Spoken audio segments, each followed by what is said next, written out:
Now the one thing I read in a lot of reviews is for the snare, people say that they weren't given the cable for it.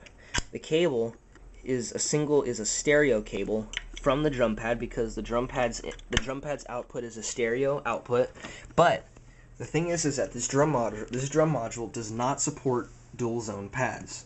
So what that means is that if you have a dual zone, say, snare or a dual zone cymbal or ride, that you have to get a splitter, and so one pad takes up 2 inputs, which is kind of a downer.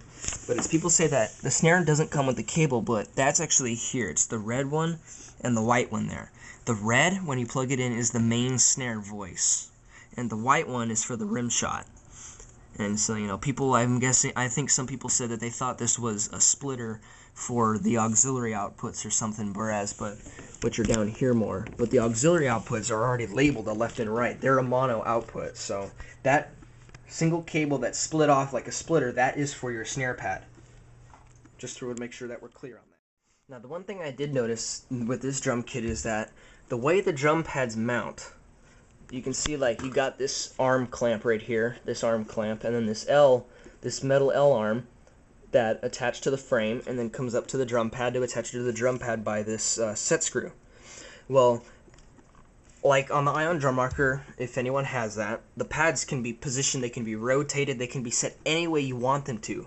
Well, the way this drum set is set up is so that these arms have a flat side on the opposite sides of it, and one is bigger than the other, and that makes it so that this drum, the pad, can only be mounted on this L arm one way, which is totally stupid if you ask me. They should have made it like the Ion drum rocker or even a roll-in kit where the pads are completely positionable. Like they have complete 360 articulation to set it where you want it. That was the first thing that I didn't like about it.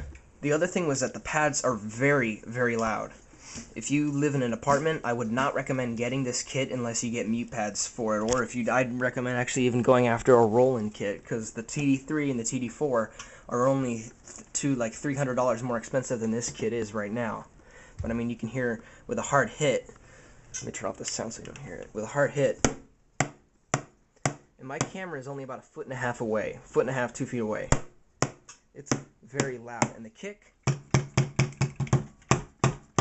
is very loud too. The only thing that's actually quiet is the cymbals. The Ion, you know what that already sounds like.